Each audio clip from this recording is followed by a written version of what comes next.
Hi, my name is Martin Elborn, and I'm going to be conducting a speech should news outlets publish the names of rape victims. The date of the day is 03/28/2019, time 10:16. First, let's begin with the history of rape and the effects of this traumatizing event it has on a person. 91% of sexual crimes in the U.S. takes place on women/girls and 9% on men. Since the beginning of time, sexual crimes has taken place, but no real laws govern the criminalization of rape. Before the 1970s United States, rape was looked at as the woman's fault.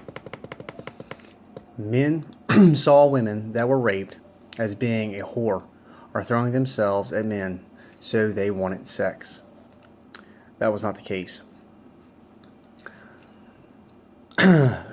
During the 1800s in the United States, many slaves fell victim to sexual abuse from the landowners and overseers. Rape was not seen as a crime because slaves did not have a voice during those times in history.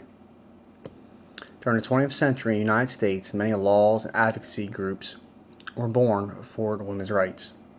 This did not change the outlook of sexual abuse on women, even though in August 20th, 1920, the 19th Amendment was born declaring women has a right to vote.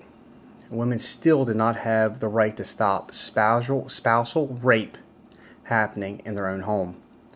Marital rape was not a crime until 1993. In the United States, the first state to criminalize the act of violence was South Dakota in 1975, and the last state was North Carolina in 1993. Throughout the 1980s and 90s, an explosion of women's rights anti-rape campaigns began. This exposed the much-needed attention of this topic and the violence against women.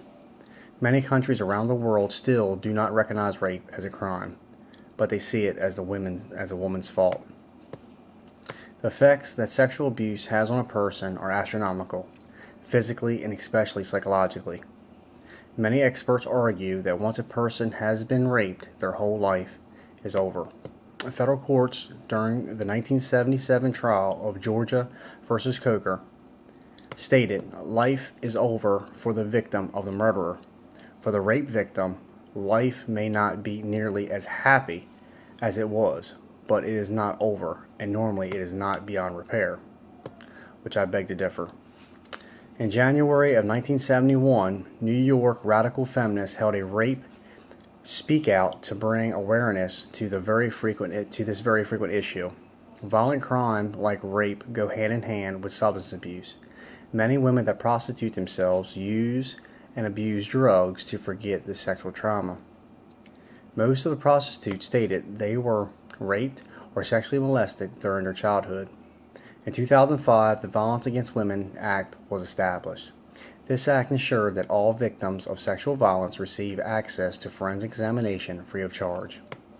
Privacy for the victim has always been an issue because many women will not report rape. A lot of victims will not report a rape has occurred because they are scared of retaliation or just not being believed.